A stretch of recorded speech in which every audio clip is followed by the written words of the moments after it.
इस पूरी कहानी में जो सबसे मुख्य किरदार है उसका नाम है नंदन ऋषि, जो कि वार्ड सदस्य का पति है। और उसने ही यहाँ की महिलाओं को पहले बहला फुसला करके अपने झांसे में लिया और उनके नाम पर लाखों रुपए के लोन लेकर के वो अपने घर से फरार हो गया। हम आपको उस कोजा कोठी गांव में हम सबसे पहले आपको नंदन ऋषि का घर दिखा देते हैं, जो कि जिस घर में उसका परिवार रहता था, लेकिन अब ये घर जो है वो वीरान पड़ा हुआ है। अब इस घर में कोई रहता नहीं है, क्योंकि आपको बता दें कि नंदन ऋषि अब अपनी पत्नी रिंकी देवी और अपने जो 3 बच्चे हैं उनके साथ जो है वो यहाँ से फरार हो गया। मेरे कैमरा पर्सन राजेश कुमार आपको वो घर की तस्वीर दिखा रहे हैं कि देखिए, घर में की शुरुआत में एक दालान है, दालान के बाद एक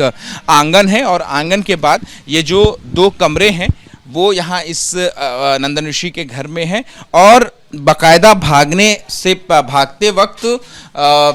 जो वार्ड सदस्य का जो आरोपी है उसने ये मेक श्योर किया कि जितने भी सामान हैं वो सारे सामान जो हैं वो अपने घर से लेकर के अपने साथ जाए, क्योंकि जो पहले से ही प्लान जो है वो यही समझ में आता है कि नंदन ऋषि ने एक सोची समझी साजिश के तहत जो है वो इस पूरे घोटाले को अंजाम दिया है कि पहले उसने महिलाओं को बहलाया फुसलाया और फिर उसके बाद उनके नाम पर लोन लेकर के फरार हो गया। और जब वो घर से निकला तो फिर उसके बाद घर में जितना साजो सामान था वो भी साथ लेकर के निकला। और अब जो यहाँ की जो महिलाएं हैं, गांव की महिलाएं हैं, उनकी तरफ से पुलिस में एक मामला भी जो है वो दर्ज कराया गया है। ये वो FIR की कॉपी है जिसका नंबर है 101/25 और इसमें जो है वो बाकायदा लिखा हुआ है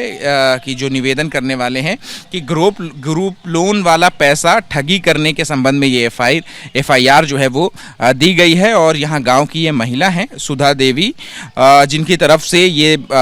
FIR में एप्लीकेशन दी गई है और इसमें बताया गया है कि किस तरीके से नंदन ऋषि, जिनकी पत्नी का नाम रिंकी देवी है, उसने यहाँ की तकरीबन 43 महिलाओं से जो है PM आवास दिलवाने और बाकी की जो केंद्र सरकार की जो योजनाएं हैं उन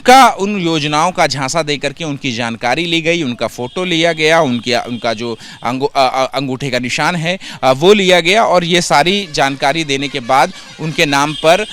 किसी के नाम पे 4 लोन, किसी के नाम पे 5 लोन, और ये लोन की जो राशि है वो 2, 2.5 लाख, 3 लाख रुपए तक जाती है एक महिला के ऊपर। यानी कि एक महिला के ऊपर 1 लोन नहीं, 2 लोन नहीं, बल्कि 5-5 लोन जो है वो नंदन ऋषि ने दिलवाए। और इसके बाद जो नंदन ऋषि है वो यहाँ पर अपने घर से अपने बीवी बच्चों के साथ फरार हो गया। और पीछे जो महिलाएं छोड़ गया हैं वो हर रोज़ दिन ब दिन जो है वो यातनाएं झेलती हैं जब एजेंट इनके पास आते हैं, दबाव बनाते हैं। और अब इनका एक डर नया ये भी है कि जीविका दीदी योजना के तहत जो पैसे मिलेंगे, कहीं वो पैसे भी जो एजेंट हैं बैंक के, कहीं वो इस लोन के चलते, जिससे उनका कोई लेना देना नहीं है, उसमें उनके वो पैसे ना चले जाएं।